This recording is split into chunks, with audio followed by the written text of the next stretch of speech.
जय हिंद दोस्तों। Oxford career centre defence academy में आपका हार्दिक स्वागत व अभिनंदन है। दोस्तों अपन चर्चा कर रहे थे जनरल साइंस वाले पार्ट्स की, और जनरल साइंस में अपन ने विटामिन वाला चैप्टर कंप्लीट कर लिया। आज अपन कोशिका वाले चैप्टर के बारे में चर्चा करने जा रहे हैं।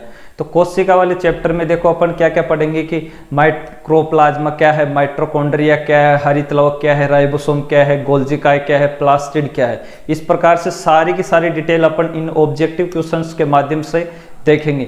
आशा करता हूं एक एक क्वेश्चन आप अच्छे से पढ़ेंगे और एक एक क्वेश्चन आपके एग्जाम की दृष्टि से अति महत्वपूर्ण है। ठीक है, तो आपका पूरा फोकस बोर्ड पे होना चाहिए और वीडियो को स्टार्टिंग से लेकर लास्ट तक देखना है। 15 ही क्वेश्चन मैं आपके लिए लेके आया हूं और पूरे के पूरे 15 क्वेश्चन आपके एग्जाम में मील का पत्थर साबित होंगे। ठीक है, तो देखिए बोर्ड पे। सर्वप्रथम अपन जिस चैप्टर की चर्चा कर रहे हैं उस चैप्टर का नाम है कोशिका। क्या है? कोशिका। ठीक, अब कोशिका के अंदर अपना पहला ही क्वेश्चन है कि कोशिका सिद्धांत किसके द्वारा दिया गया था। कोशिका सिद्धांत किसके द्वारा दिया गया था? तो इसका उत्तर बताने से पहले मैं आपको बता दूं, देखो वॉटसन व क्रिक, इसका सही उत्तर है स्लाइडन व स्वान ने। किसने दिया था? स्लाइडन व स्वान ने। आपसे पूछ ले वॉटसन व क्रिक जो ए ऑप्शन है इसने क्या दिया था, तो इसने देखो डीएनए की आणविक संरचना की खोज की थी। वॉटसन व क्रिक ने क्या की थी? डीएनए की आणविक संरचना की खोज। डीएनए की आणविक संरचना की खोज किसने की थी? वॉटसन व क्रिक ने। ठीक, उसके बाद में हॉपकिंस व फंक ने क्या किया था? इन्होंने दोनों ने मिलकर विटामिन सिद्धांत दिया था। क्या दिया था? विटामिन सिद्धांत। हॉपकिंस व फंक दोनों ने मिलकर जो है वो विटामिन सिद्धांत दिया था। विटामिन सिद्धांत। ठीक, बुर्चो, देखो एक रुडोल्फ बुर्चो नामक वैज्ञानिक है। रुडोल्फ बुर्चो, एक मिनट सॉरी, रुडोल्फ बुर्चो।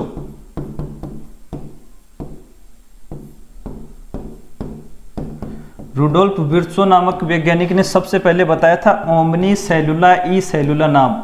ओमनी सेलुला ई सेलुला, इसके बारे में सर्वप्रथम रुडोल्फ विर्चो ने बताया था। किसने बताया था? रुडोल्फ विर्चो ने। ठीक है, तो देखो पहला प्रश्न क्या है कि कोशिका सिद्धांत किसके द्वारा दिया गया? आपका राइट आंसर हो जाएगा स्लाइडन व स्वान ने। ठीक, ए ऑप्शन इसके अंदर जो दे रखा है वॉटसन व क्रिक। वॉटसन व क्रिक ने डीएनए की जो है आणविक संरचना की सर्वप्रथम खोज की थी। किसने? वॉटसन व क्रिक ने। जो बी ऑप्शन है हॉपकिंस व फंक, हॉपकिंस व फंक ने विटामिन सिद्धांत दिया था। ठीक, एक रुडोल्फ विर्चो नामक वैज्ञानिक है, इन्होंने बताया था सर्वप्रथम ओमनी सेलुला ई सेलुला नामक एक शब्द दिया था जो सेकंड ग्रेड के एग्जाम में पूछा भी जा चुका है। ओमनी सेलुला ई सेलुला का मतलब है कि पुरानी कोशिकाओं का, नई कोशिकाएं जो है उनका निर्माण पुरानी कोशिकाओं में विभाजन से होता है। ठीक है, क्या है कि नई कोशिकाओं का निर्माण पुरानी कोशिकाओं में विभाजन से होता है। ठीक है, तो आशा करते हैं पहला प्रश्न आपको बहुत ही अच्छे से समझ में आ गया होगा। नेक्स्ट क्वेश्चन पे बढ़ते हैं अपन। नेक्स्ट क्वेश्चन है अपना, कोशिका का शक्ति ग्रह कहा जाता है।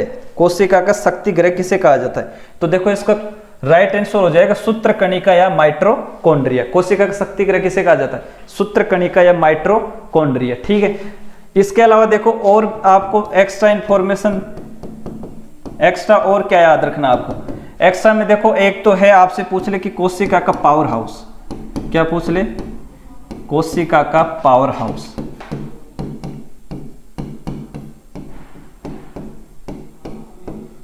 एक आपसे बोल दे कि कोशिका का शक्ति ग्रह इसके अंदर दे ही रखा है, वो भी लिख देते हैं। कोशिका का शक्ति ग्रह।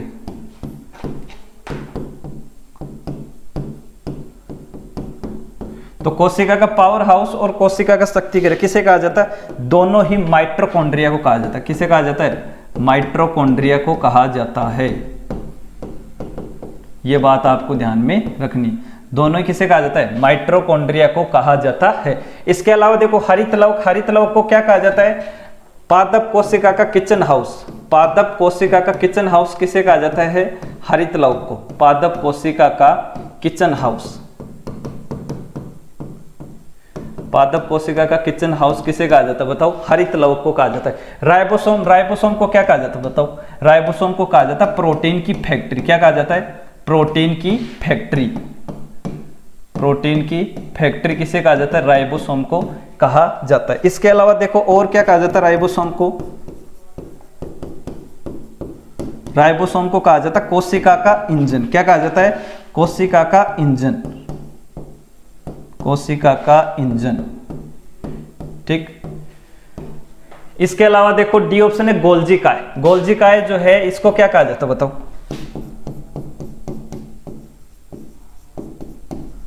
गोल्जी काय जो है इसको कहा जाता है कोशिका का ट्रैफिक हवलदार। क्या कहा जाता है? कोशिका का ट्रैफिक हवलदार। ट्रैफिक हवलदार, ठीक है। इस प्रकार से जो है एक ही क्वेश्चन के अंदर अपन ने 5 से 10 कंटेंट पढ़ लिया है, ठीक है। दूसरा क्वेश्चन क्या है दोबारा से बता देता हूं। कोशिका का शक्ति ग्रह किसे कहा जाता है? आपका राइट आंसर हो जाएगा सूत्रकणिका या माइटोकॉन्ड्रिया। और माइटोकॉन्ड्रिया क्या कहा जाता है? माइटोकॉन्ड्रिया का कोशिका का शक्ति ग्रह या कोशिका का पावर हाउस कहा जाता है। इसके अलावा जो बी ऑप्शन है आपके पास हरित लवक, इसे पादप कोशिका का किचन हाउस कहा जाता है, ठीक। किचन हाउस कहा जाता है पादप कोशिका। उसके बाद में राइबोसोम, राइबोसोम को कहा जाता है प्रोटीन की फैक्ट्री या फिर कोशिका का इंजन। किसे कहा जाता है? राइबोसोम को कहा जाता है। उसके बाद में लास्ट है गोल्जी काय। गोल्जी काय को कहा जाता है कोशिका का ट्रैफिक हवलदार। क्यों? क्योंकि कोशिका के लिए रास्ता तैयार करता है। क्या करता है? कोशिका के लिए रास्ता तैयार करता है, इसलिए इसे जो है ट्रैफिक हवलदार की संज्ञा दी गई है। तो गोल्जी काय को क्या कहा जाता है? कोशिका का ट्रैफिक हवलदार। आशा करता हूं दूसरा प्रश्न आपको अच्छे से समझ में आया होगा। इसके अंदर कुछ एक्स्ट्रा इंफॉर्मेशन है वो मैंने बोर्ड पे लिख दी है, आप उनको अच्छे से उतार लेना या आप स्क्रीनशॉट ले सकते हो। नेक्स्ट क्वेश्चन पे अपन चर्चा करते हैं। तीसरा प्रश्न है निम्नलिखित में से झिल्ली रहित कोशिकांग है। झिल्ली रहित कोशिकांग बताना जिसके अंदर झिल्ली नहीं है, तो वो कौन सा हो जाएगा? राइबोसोम। झिल्ली रहित कोशिकांग कौन है? राइबोसोम। देखो राइबोसोम जो है इसमें पेलेट कण पाए जाते हैं। क्या पाए जाते हैं? पेलेट कण। राइबोसोम में पेलेट कण पाए जाते हैं। इस कारण से जो है राइबोसोम का खोजकर्ता कौन हो जाएगा बताओ? राइबोसोम का खोजकर्ता हो जाएगा जॉर्ज पेलेट। कौन हो जाएगा? George Pellet. और अभी बताया था राइबोसोम को क्या कहा जाता है? प्रोटीन की फैक्ट्री। क्या कहा जाता है? प्रोटीन की फैक्ट्री। प्रोटीन की फैक्ट्री कहा जाता है।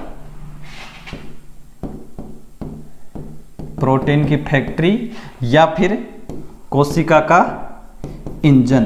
कोशिका का इंजन, ठीक। तो ये आपको ध्यान में रखना है। अभी बता दिया था माइटोकॉन्ड्रिया के बारे में, तो राइबोसोम इसका राइट आंसर हो जाएगा, ठीक है। आगे बढ़ो। अगला प्रश्न जो है वो चौथा प्रश्न अपने पास क्या है? जीवाणुओं की कोशिका भित्ति किसकी बनी होती है? देखो मैं आपको बता देता हूं जीवाणुओं की कोशिका भित्ति पूछा है। इसमें आपसे पूछ ले कि पादप व शैवाल की कोशिका भित्ति किसकी बनी होती है? किसका पूछ ले? पादप व शैवाल की कोशिका भित्ति किसकी बनी होती है? आपसे पूछ ले कवक की कोशिका भित्ति किससे मिलकर बनी होती है? आपसे पूछ ले जीवाणु की कोशिका भित्ति किससे मिलकर बनी होती है, ठीक। तो पादप शैवाल की कोशिका भित्ति बनी होती है सेल्यूलोज की। किसकी बनी होती है? सेल्यूलोज, ठीक। इसके अलावा आपसे पूछ ले कवक की कोशिका भित्ति किसकी बनी होती है? वो होती है काइटिन की। किसकी बनी होती है? काइटिन की। आपसे पूछ ले जीवाणु की कोशिका भित्ति पेप्टिडोग्लाइकेन। किसकी? पेप्टिडोग्लाइकेन। पेप्टिडोग्लाइकेन की बनी होती है, ठीक। ये आपको ध्यान में रखना। तो यहाँ पे क्वेश्चन क्या पूछा है? जीवाणु की कोशिका भित्ति, तो जीवाणु की कोशिका भित्ति peptidoglycan is the right answer. समझ में आ गई बात? तो तीसरा क्वेश्चन भी अपन ने कंप्लीट कर लिया है। इसके अलावा जो एक्स्ट्रा इंफॉर्मेशन है ये आप लिख लेना, नोट कर लेना, ये भी बहुत इंपॉर्टेंट है एग्जाम की दृष्टि से। अगला है पांचवा क्वेश्चन। एक मिनट, चौथा देख लिया क्या अपन ने? चौथा हो गया, पांचवा क्वेश्चन। पांचवा क्वेश्चन है निम्नलिखित में से पादप जगत का जोकर कहलाता है। इंपॉर्टेंट क्वेश्चन है, पादप जगत का जोकर। तो जोकर तो वो होगा जो अपने रंग, रूप और आकार में कभी भी परिवर्तन कर ले, उसे अपन जोकर बोलेंगे। तो ऐसा ही है जो पादप जगत का जोकर कहलाता है, वो कौन है बताओ? माइक्रोप्लाज्मा। कौन है? माइक्रोप्लाज्मा। माइक्रोप्लाज्मा ऐसा है जो अपने रंग, रूप और आकार में परिवर्तन करता रहता है, इसलिए इसे पादप जगत का जोकर कहा गया है। तो इसका राइट आंसर क्या हो जाएगा? माइक्रोप्लाज्मा। और माइक्रोप्लाज्मा के बारे में आपको क्या ध्यान में रखना है?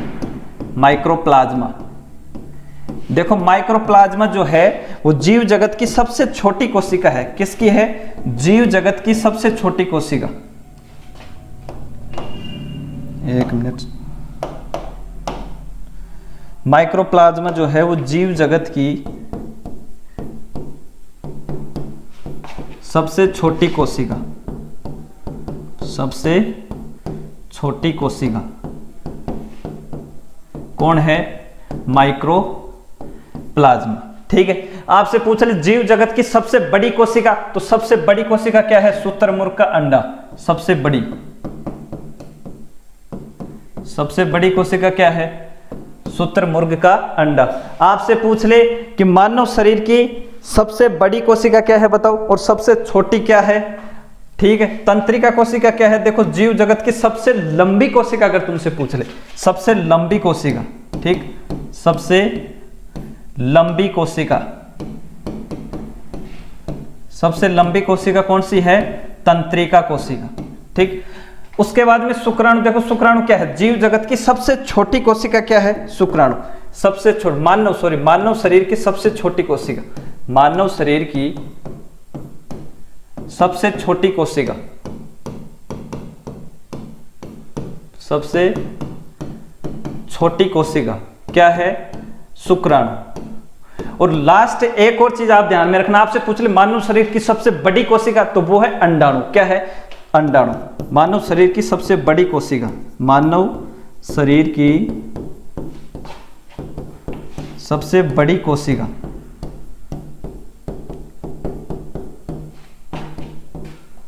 सबसे बड़ी कोशिका, तो वो क्या हो जाएगी? अंडाणु। क्या हो जाएगी? अंडाणु।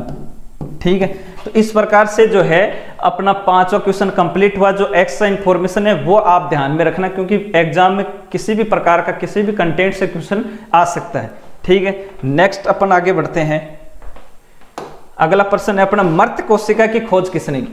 तो मर्त कोशिका की खोज किसने की बताओ? रॉबर्ट हुक ने सर्वप्रथम मर्त कोशिका की खोज की थी। किसने की थी? रॉबर्ट हुक ने। और क्या याद रखना है आपको एक्स्ट्रा? देखो कोशिका भित्ति की खोज भी किसने की थी? रॉबर्ट हुक ने की थी। कोशिका भित्ति की खोज, कोशिका भित्ति की खोज भी किसने की थी? रॉबर्ट हुक ने ही की थी। रॉबर्ट हुक ने कब की थी? 1665 ईस्वी के अंदर जो है कोशिका भित्ति की खोज रॉबर्ट हुक द्वारा की गई। इसके अलावा देखो ल्यूवेनहोक ने क्या किया था? जीवित कोशिका की खोज की थी। क्या की थी? जीवित कोशिका की खोज। तुमसे पूछ ले जीवित कोशिका की खोज किसने की? जीवित कोशिका की खोज, तो जीवित कोशिका की खोज किसने की थी? ल्यूवेनहोक।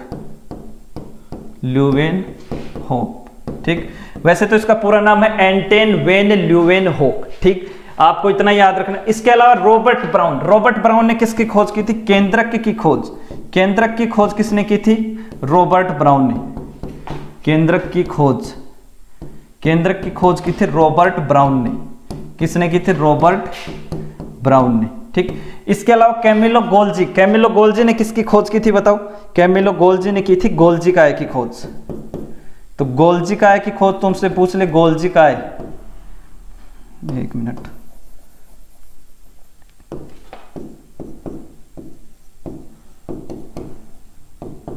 गोल्जी काय की खोज।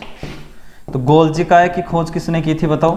कैमिलो गोल्जी ने। किसने की थी? कैमिलो गोल्जी ने। ये भी आपको ध्यान में रखना है। इस प्रकार से मैंने एक क्वेश्चन के अंदर आपको 5 से 6 क्वेश्चन करवा दिए। आशा करता हूं आपको समझ में आया होगा। नेक्स्ट क्वेश्चन पे अपन चर्चा करते हैं। इस वाले कंटेंट को आप अच्छे से लिख लेना, याद कर लेना, एग्जाम की दृष्टि से अति महत्वपूर्ण। अगला जो 7वां प्रश्न है वो है, निम्नलिखित में से लाइसोसोम नहीं पाए जाते हैं। लाइसोसोम नहीं पाए जाते हैं। लाइसोसोम किस में नहीं पाए जाते? आपको बता दूं, लाइसोसोम भक्षण प्रवृत्ति का होता है। किस प्रवृत्ति का होता है? भक्षण प्रवृत्ति का। यह भक्षण प्रवृत्ति का होता है।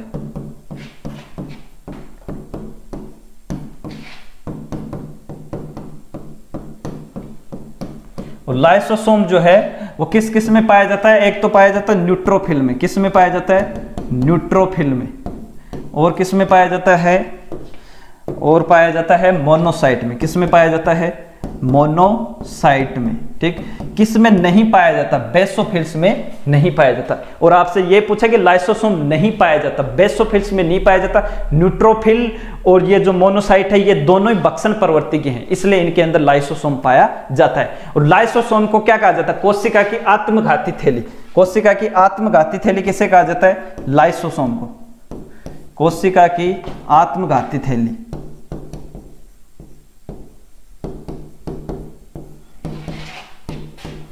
आत्मघाती थैली कहा जाता है। यह भी आपको ध्यान में रखना है। कोशिका की आत्मघाती थैली तो लाइसोसोम हो जाएगा, ठीक। नेक्स्ट क्वेश्चन पे चर्चा करते हैं। अपने क्वेश्चन 7 हो चुके हैं, 7 क्वेश्चन आपको समझ में आ भी गए होंगे। 8वां क्वेश्चन है आपके सामने, गाजर में निम्न में से कौन सा वर्णक पाया जाता है? तो गाजर के अंदर कौन सा वर्णक पाया जाता है? बीटा कैरोटीनॉइड वर्णक पाया जाता है। कौन सा बीटा कैरोटीनॉइड वर्णक किस में पाया जाता है बताओ? गाजर के अंदर पाया जाता है। लाइकोपीन किस में पाया जाता है? लाइकोपीन पाया जाता है टमाटर में। किस में पाया जाता है? टमाटर और लाल मिर्च ये होती है, इनके अंदर क्या पाया जाता है? लाइकोपीन पाया जाता है, ठीक है। नेक्स्ट क्वेश्चन पे बात करते हैं। अगला क्वेश्चन है, हरित लवक में कौन सा तत्व पाया जाता है? देखो हरित लवक के अंदर मैग्नीशियम तत्व पाया जाता है। कौन सा तत्व पाया जाता है? मैग्नीशियम तत्व। और एक बार एम्स के अंदर जो है, एम्स के एग्जाम में बायोलॉजी से क्वेश्चन पुटअप हुआ और उस क्वेश्चन क्या था वो देखो। क्वेश्चन ये था कि अगर पेड़ की पत्तियों को अगर जला दिया जाए तो कौन सा भाग अवशेष के रूप में बचता है? तो मैग्नीशियम धातु अवशेष के रूप में बचती है। क्या बचती है? मैग्नीशियम धातु। मैग्नीशियम मतलब Mg+2। पेड़ की पत्तियों को जलाने पर Mg+2 जो है वो शेष भाग के रूप में बचती है। लोह तत्व किस में पाया जाता है बताओ? हरी सब्जियों के अंदर। किस में पाया जाता है? हरी सब्जियों में क्या पाया जाता है? लोह तत्व की मात्रा ज्यादा होती है। कैल्शियम की मात्रा आपको पता है हड्डियों के अंदर क्या होता है? कैल्शियम की मात्रा पाई जाती है। आयोडीन को आप जानते हो, नमक NaCl, ठीक है। इस प्रकार से जो है आपको कंटेंट समझ में आ चुका होगा। नेक्स्ट क्वेश्चन पे अपन चर्चा करते हैं।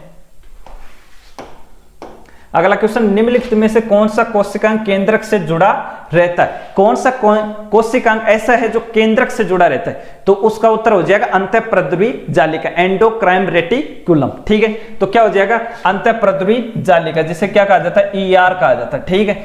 अंतःप्रद्रवी जालिका। अंतःप्रद्रवी जालिका का अगर तुमसे खोजकर्ता पूछ ले तो कौन है? पोर्टर नामक वैज्ञानिक। पोर्टर नामक वैज्ञानिक ने अंतःप्रद्रवी जालिका की खोज की। अगर माइटोकॉन्ड्रिया का खोजकर्ता पूछ ले तुमसे तो इसका खोजकर्ता कौन हो जाएगा बताओ? माइटोकॉन्ड्रिया का खोजकर्ता जो है, एक तो है कोलिकर। कौन है? कोलिकर व अल्टमान। कौन है? कोलिकर व अल्टमान। कोलिकर व अल्टमान ने माइटोकॉन्ड्रिया की क्या की थी? खोज की थी। कोलिकर व अल्टमान, ठीक। आपसे पूछ ले माइटोकॉन्ड्रिया का नामकरण किसने किया? माइटोकॉन्ड्रिया का नामकरण किया था सी वेंडा ने। किसने? सी वेंडा ने। सी वेंडा ने माइटोकॉन्ड्रिया का नामकरण किया। प्लास्टिड की खोज किसने की? सी ऑप्शन अपने पास है, प्लास्टिड। प्लास्टिड की खोज आपको बता देते हैं। प्लास्टिड की खोज किसने की थी? हैक्कल नामक वैज्ञानिक ने प्लास्टिड की खोज की थी। तो क्या आ जाएगा? हैक्कल। प्लास्टिड की खोज किसने की थी? हैक्कल ने। और राइबोसोम की खोज किसने की थी बताओ? जॉर्ज पेलेड ने। किसने की थी? जॉर्ज पेलेड ने जो है राइबोसोम की खोज की थी। तो इस प्रकार से आपको सभी के खोजकर्ता भी पता हो गए होंगे और अपन क्वेश्चन का जो आंसर है वो भी आपको पता लग गया होगा, ठीक है। आगे बढ़ो। अगला जो क्वेश्चन है वो है क्वेश्चन, कोशिका के किस अंग को आत्मघाती थैली कहा जाता है? अभी अभी बताया, कोशिका के किस अंग को आत्मघाती थैली कहा जाता है? लाइसोसोम को। किसको कहा जाता है? लाइसोसोम को, ठीक है। तो लाइसोसोम कहां पे? ए ऑप्शन में, लाइसोसोम। लाइसोसोम का खोजकर्ता कौन है? डुवे नामक वैज्ञानिक ने लाइसोसोम की खोज की। गोल्जीकाय, गोल्जीकाय का खोजकर्ता कौन है? Camillo Golgi. कौन है? कैमिलो गोल्जी, ठीक। अंतःप्रद्रवी जालिका की खोज किसने की? अभी बताया था, पोर्टर नामक वैज्ञानिक ने। किसने की थी? पोर्टर नामक वैज्ञानिक ने। और राइबोसोम की खोज किसने की थी? जॉर्ज पेलेड ने। किसने की थी? जॉर्ज पेलेड ने, ठीक है। इतना आपको समझ में आ गया होगा, ठीक। आपसे पूछ ले राइबोसोम को और किस उपनाम से जाना जाता है? राइबोसोम को कहा जाता है कोशिका का ईंधन। क्या कहा जाता है? कोशिका का ईंधन या फिर प्रोटीन की फैक्ट्री। किसे कहा जाता है? राइबोसोम को कहा जाता है। गोल्जीकाय, गोल्जीकाय क्या है? बताओ, गोल्जी काय को कहा जाता है? कोशिका का ट्रैफिक हवलदार। क्यों? क्योंकि ये कोशिका के लिए रास्ता तैयार करता है, इसलिए इसे क्या कहा जाता है? कोशिका का ट्रैफिक हवलदार। ठीक है, लाइसोसोम को आत्मघाती थैली कहा जाता ही है। ठीक है, समझ में आगे होगा। नेक्स्ट क्वेश्चन पे अपन चर्चा करते हैं। नेक्स्ट क्वेश्चन अपना 12 नंबर क्वेश्चन, वो क्या है कि कोशिका भित्ति पाई जाती है। कोशिका भित्ति सिर्फ और सिर्फ केवल पादप कोशिका में पाई जाती है। किस में पाई जाती है? केवल पादप कोशिका के अंदर कोशिका भित्ति पाई जाती है। आपसे पूछ ले कोशिका भित्ति का खोज करता, अभी बता भी दिया मैंने, कोशिका भित्ति का खोज करता। तो कोशिका भित्ति का खोज करता कौन है? Robert Hooke. कौन है? रॉबर्ट हुक ने जो है वो कोशिका भित्ति की खोज की थी। ठीक, एक प्लास्टिड होता है, प्लास्टिड, प्लास्टिड, इसके अंदर भी जो है वो क्या नहीं होती है? जंतु कोशिका अब्सेंट होती है, इसमें जंतु कोशिका नहीं पाई जाती।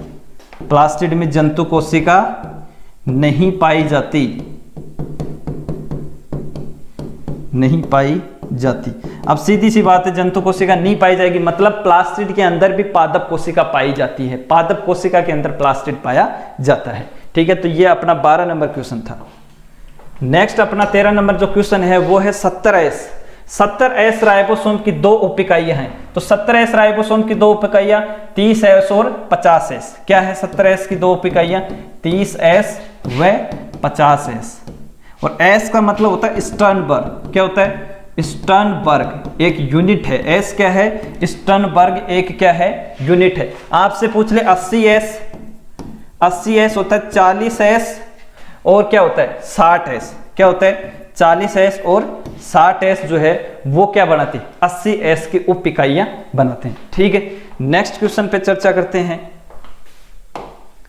अगला क्वेश्चन अपना केंद्रिका बनी होती है। केंद्रिका किसकी बनी होती है? प्रोटीन व डीएनए की, प्रोटीन व आरएनए की, वसा व डीएनए की, वसा व आरएनए की। प्रोटीन व आरएनए की किसकी बनी होती है? प्रोटीन व आरएनए की क्या बनी होती है? केंद्रिका। आपसे पूछ ले वायरस किससे मिलकर बना होता है? मतलब वायरस इंपॉर्टेंट है। वायरस बना होता है प्रोटीन प्लस न्यूक्लिक अम्ल, protein plus nucleic acid, nucleic अम्ल से मिलकर जो है वो क्या बना होता है? वायरस बना होता है। ठीक है, नेक्स्ट क्वेश्चन।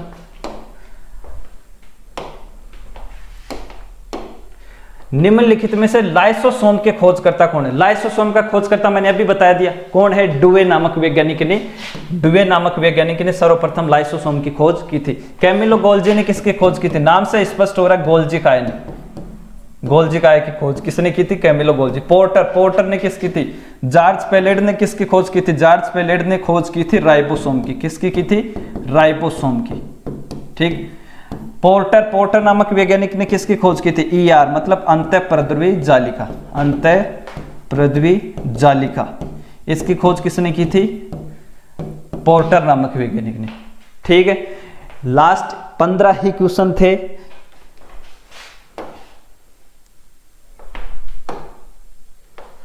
ठीक है, इतने क्वेश्चन थे। आशा करता हूं आपको कोशिका वाला जो चैप्टर है उसके जो 15 क्वेश्चन मैं लेके आया था वो आपको अच्छे से समझ में आए होंगे। आप वीडियो को दोबारा से देख सकते हैं, अच्छे से आप कंटेंट को पढ़ें। पूरे के पूरे 15 क्वेश्चन आपके एग्जाम की दृष्टि से मोस्ट इंपॉर्टेंट क्वेश्चन हैं। उनके अलावा जो मैंने एक्स्ट्रा इन्फॉर्मेशन लिखी है उसको भी आप कॉपी के अंदर नोट डाउन कर सकते हैं, वो भी आपके एग्जाम की दृष्टि से अति महत्वपूर्ण है। आज के लिए इतना ही, नेक्स्ट अपन चर्चा करेंगे अगले टॉपिक है। तब तक के लिए thank you, bye bye, Ram Ram.